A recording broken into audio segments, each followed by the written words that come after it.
मंत्री विखे पाटील यांनी उपोषण स्थळी जाऊन मनोज जरांगेंशी चर्चा केली। जोपर्यंत मागण्या मान्य होत नाहीत तोपर्यंत आपण उपोषणावर ठाम आहोत असं जरांगेंनी म्हटलं। वंशावळीवरून सर्वांना कुणबी प्रमाणपत्र मिळतील असं आश्वासनही विखेंनी दिलं। सातारा गॅझेटियर आणि स्वतंत्र मराठा मंत्रालयासाठी थोडा वेळ द्या अशी विनंती सुद्धा यावेळी विखेंनी केली। विखेंनी दिलेल्या आश्वासनावर जरांगे पाटील अभ्यासकांशी चर्चा करणार आहेत।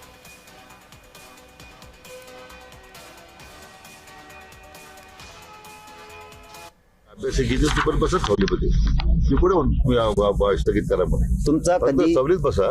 तो अभ्यासकांची चर्चा झाली, मला बोलवा, मी परत उपलब्ध आहे आपल्यासाठी केव्हाही, आणि नंतर मग परत त्याच्यानंतर समज झाले तर मग आपलं पोषण उडी पडली, आपण काय अडचण नाही। एवढंच त्यासाठी आपण कशाला बसतो थोडं पाहिजे, अभ्यासकांची चर्चा करण्यापुरतं सवलीत बसायचं विनंती आहे।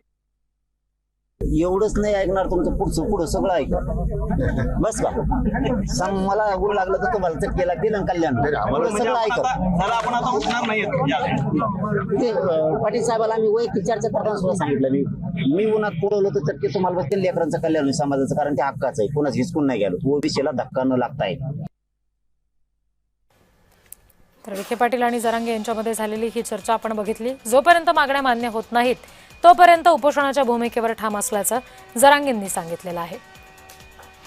सातारा गॅझेटियर स्वतंत्र मराठा मंत्रालयासाठी थोडा वेळ द्या अशी भूमिका यावेळी विखे पाटील यांनी स्पष्ट केली आणि विखेंनी दिलेल्या आश्वासनावर जरांगे पाटील अभ्यासकांशी चर्चा करणार आहेत अशी माहिती सुद्धा समजते।